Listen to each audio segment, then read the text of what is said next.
Hello and welcome to our exclusive sit-down with Julie Meldel-Johnsen, Executive Vice President of Global Content at ITV Studios. Julie, thanks for joining us. Hi, Justin. Lovely to be here. Thank you for having me. Not at all. Great to see you. So ITV Studios has got an amazing slate that's coming to MIPCOM. Really excited to talk about some of the highlights of that. Yes. There's so much in the catalogue that I know we can't possibly cover. Few. Oh, yes. But we are going to just go through some of the highlights. And we're going to start with Good Cop, Bad Cop, which is an 8x60 drama which was produced for the CW, Roku and Stan. And we had Jeff Wachtel recently on the show from Future Shack Entertainment. He told us a little bit about the show, but just tell us about why Good Cop, Bad Cop's on your slate and what's so special about it. Well, as you might know, Justin, and our clients certainly will, we love a good crime series at ITV Studios, and we're known for having a really great slate of crime dramas and true crime documentaries. But we just loved this one when Jeff first sent it to us. It's American. It's got volume. It's a town that you want to be in. It just does what Jeff is known for doing so well. It's blue sky. It's entertaining. And it's a world that you want to come back to, and the cast has come together so well. Leighton Meester from Gossip Girl, Clancy Brown, and then Luke Cook, who I had not previously seen much of, but will certainly be seeing a lot of him in the future, is just a complete star. And the chemistry between them all is fantastic to watch, and it's a place I think that viewers will want to come back week on week. So the show's set in Eden Vale, which is positioned in the show as the safest place in America, but there's a bit of an undercurrent going on, isn't there? Tell us a little bit about the show. So Eden Vale is a small town America, but the father figure of the town, the cop, he's the father of the family as well. He's determined that it's the safest place in America. The show is episodic crime week on week. His daughter, beautifully played by Leighton Meester, has been in the family business for a long time. Her brother, Henry, played by Luke Cook, has been gone. And as our first episode starts, he's come back to town, both to rejoin the family, but also to join the police force. So we have the family dynamic, the great sort of dialogue between the two of them that's funny and warm, lots of misunderstandings, lots of history between them. As the series goes on, though, the viewers and gradually Lou and Henry also will start to realise that there, in fact, is a much deeper, darker secret that the town is hiding, which will play out as a sort of a serialised element that the viewers will gradually realise that the town has a much darker past. All right, so it's a procedural with mystery, action, suspense, and a little bit of humour as well. A lot of humour, a lot of family dynamics, and a lot of warmth. All right. Okay, so the second show that we're going to talk about on the slate is called Until I Kill You. It's a 4x60. It was commissioned by ITV. Mm-hmm. Tell us about this one, because this is a real powerful and harrowing true story. It is.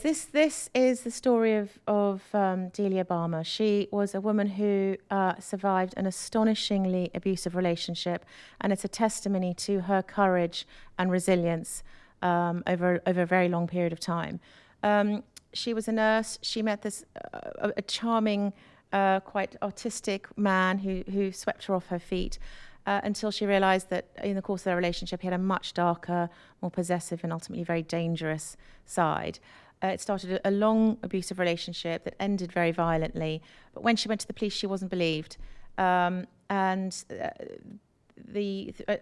got to court, and the court didn't really believe her either. They didn't understand how dangerous this man, John Sweeney, was, and he was set free to immediately, very, very brutally attack her, an attack of which she was lucky to survive. So this story takes that true story, and it really shines a light on the British justice system and how it let her down. And it's a story that unfortunately still has a lot of resonance today. Because the issue of domestic abuse is as current as ever, and it's a very important story to tell. Miss Barmer, please tell the court about the night of Thursday, the 22nd of December, 1994. You mean the night he killed me? Julia, stay with us.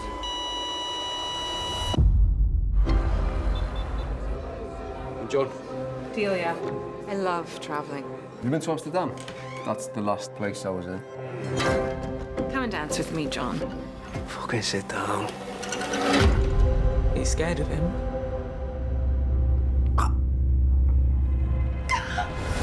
I woke up and you were strangling me. That must have been scary for you. You need to finish with him. I want you to move out. This again. You want to know what happened with me and Melissa? I killed her in Amsterdam. I chopped her up and I put it in a fucking canal. True crime is obviously more popular than it ever has been, and ITV has really been at the forefront of that. This is a very sensitive story. Yes. How do you produce a show like this in order to be sensitive to the true aspects of this case, but also making an entertainment show essentially? Well, the answer to that is work with producers that are really, really good at it and have done it before and are very trusted to do that. Until I Kill You was written by Nick Stevens and produced by World Productions. That is a reuniting team after Pembrokeshire murders.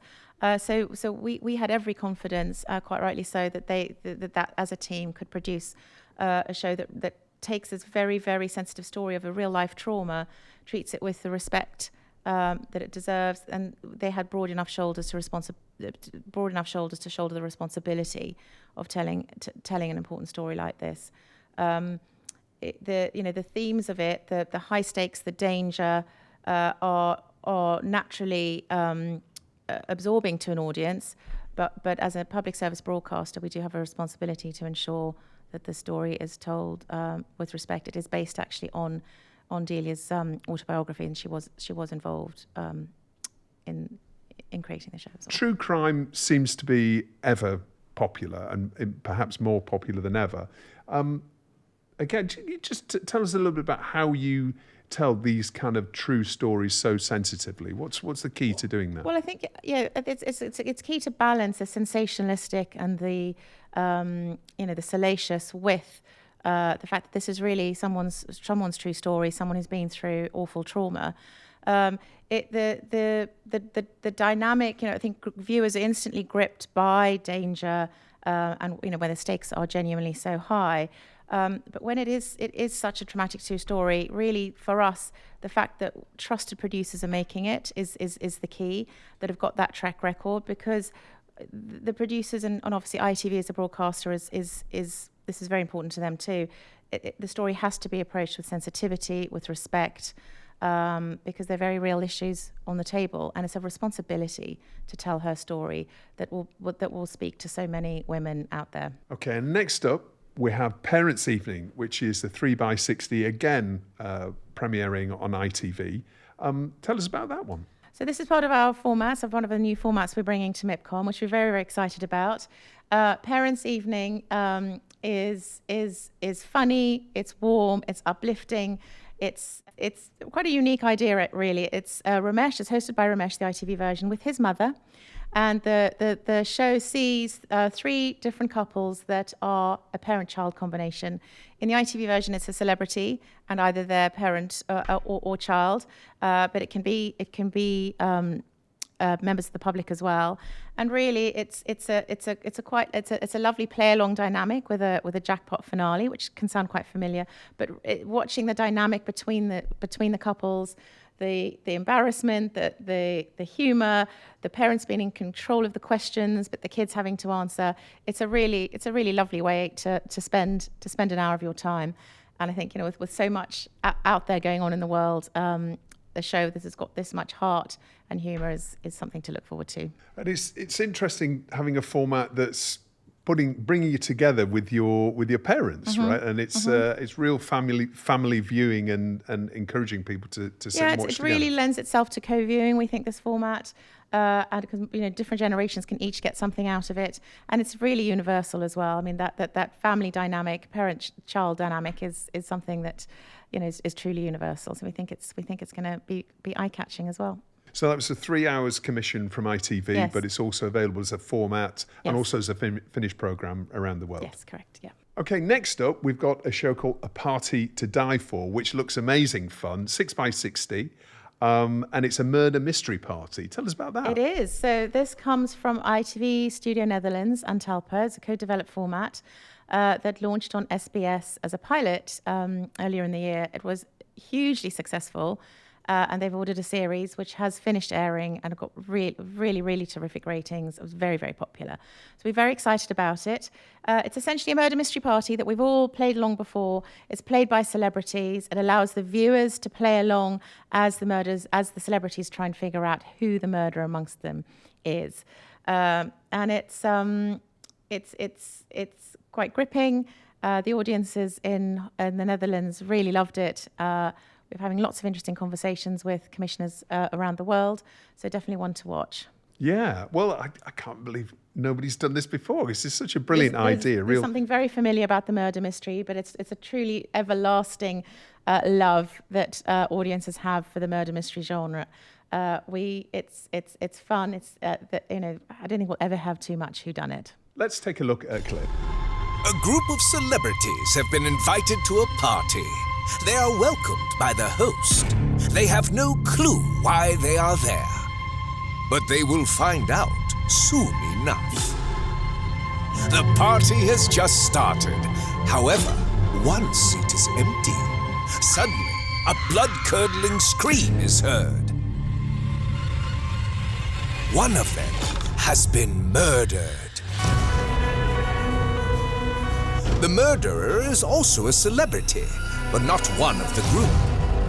He or she will not be visible until the climax and the reveal. The celebs have to find out who the murderer is. They need to investigate everything, leave no stone unturned. They have to gather evidence. Who turns out to be the best detective?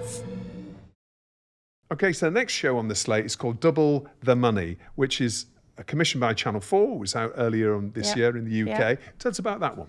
So Double Your Money comes from South Shore, and it's a great format that really taps into the zeitgeist at the moment of people who are struggling. And there's a lot of people out there that need a second income. People have got their side hustle in tough times. And it's a game show, it's a competition reality format that allows them to go and try their side hustle and see if they can double their money. And the person who's left standing is the winner and wins a really decent cash prize.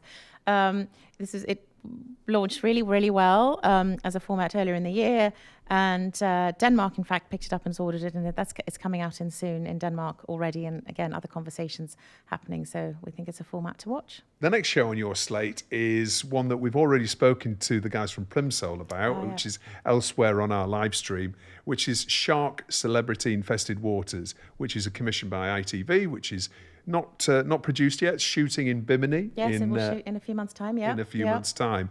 So that's a shoot I wouldn't mind going to the set of, but never mind. Absolutely, yeah. I bet go on that one. I bet there's a few requests for set visits on that production. So for those who haven't seen the show before, tell us about Shark Celebrity Infested Waters. Sharks it's an adventure series combined with a natural history series in an entertainment format. It's really exciting. I don't think there's anything else out there quite like it.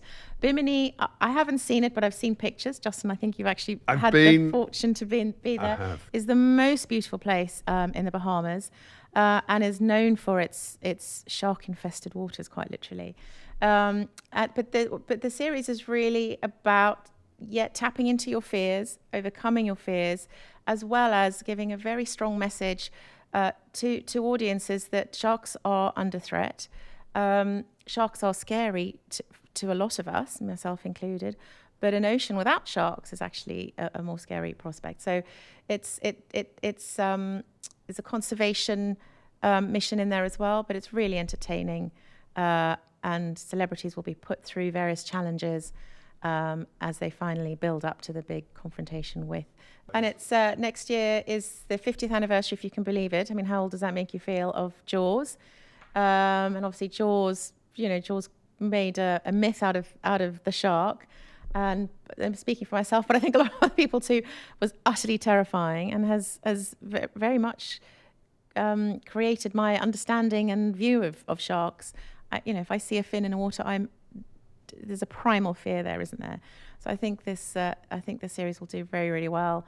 I think it will grab a lot of attention, and even if you're watching it from behind your sofa, I think a lot of people will be tuning in. Yeah, and I know we can't talk about the celebrities that have been cast so far, but I'm told that the profile of a lot of these celebrities is perhaps bigger than you might see on a similar type of show. So there's been a lot of buy-in to this sustainability message and entertainment as well. And I by a imagine lot the of the challenge stars. of putting yourself through this in a very, very beautiful place. Yeah. Okay, so we're going to talk about some crime shows, your crime collection. Abused by Mum, the Ruby Frank scandal, which is 1x90, that was commissioned by Channel 4 and Peacock. So tell us about that one. I think a lot of your viewers will be very familiar with the Ruby Frank story. It's been covered, endlessly. A really gripping, horrifying story of a woman who sort of betrayed herself to the world as an expert parent. Meanwhile, she was, really horribly abusing her children. So I think it is this documentary uses body cams from the police men and women who were interviewing at the first time. So it is unseen footage on a familiar story, and it does allow the viewer to go in deeper and really start to sort of understand what her family went through. So a lot of aspects of this case that haven't been seen before Yeah. that are coming out on this show. Okay, And it feels very topical, and the celebrity and fame of the internet that she had while she was committing the crimes. and that's available now. That's good. That's we're seeing that for the first time at MIPCOM. Yes, that'll be coming out at MIPCOM. Let's take a look at a clip. 911, what's your emergency? Tell me exactly what's happened.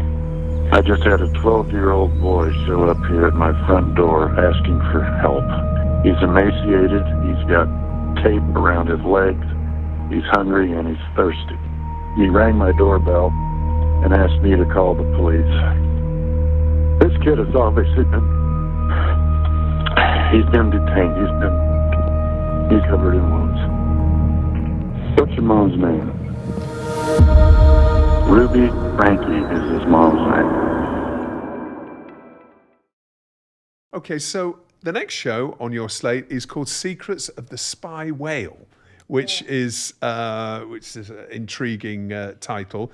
2 by 60 minutes was BBC commission. Yes. Tell us about that one. So this comes to us from Oxford Scientific, who are a fabulous production company within the ITV Studios family.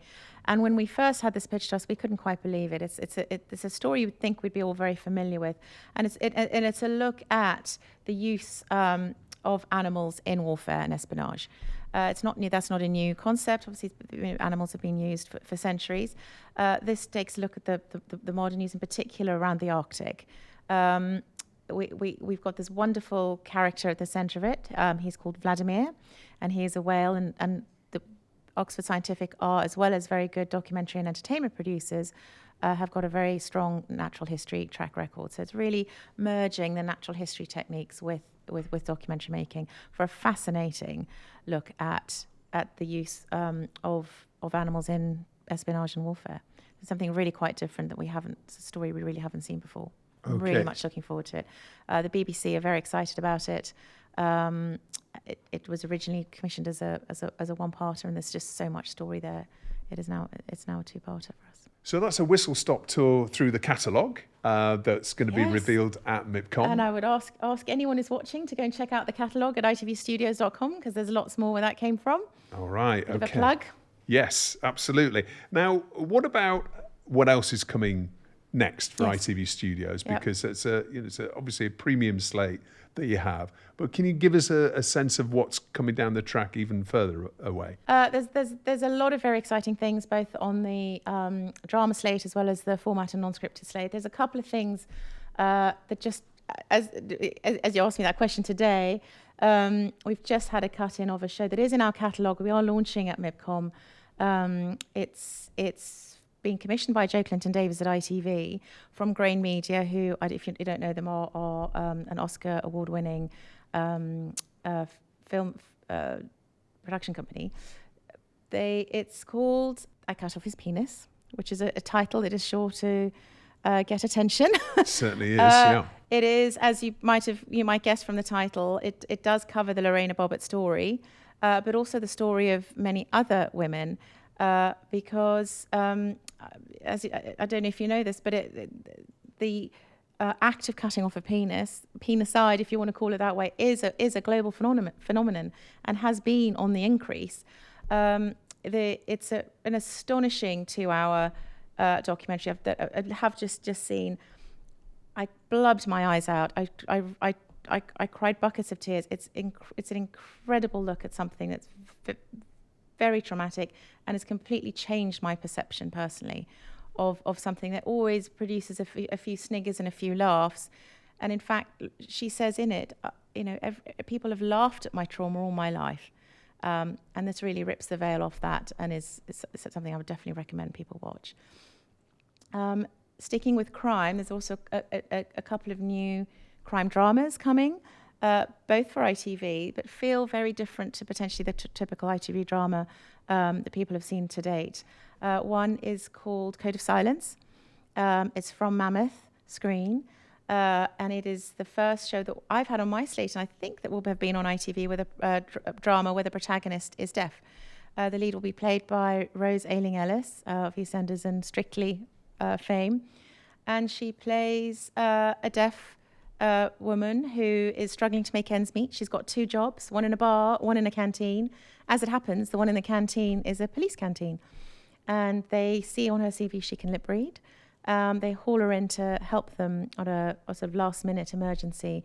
There's a very high-stakes investigation into organised crime going along, and they've got surveillance footage that they can see, but they can't. There's no audio, so they ask her to lip read for them, and so she gets sucked into this investigation, into a world that's completely strange to her. It's a thriller. It's crime. It's got a gorgeous protagonist. I'm really excited about that one. All right. And you've also got one you mentioned earlier on to me, just before the show, called Cold Water. Yeah, so from Sister Production. It's written by the fantastic David Ireland, and it's a crime show without an investigation or a police force. The protagonist is played by Andrew Lincoln in his first TV gig since The Walking Dead.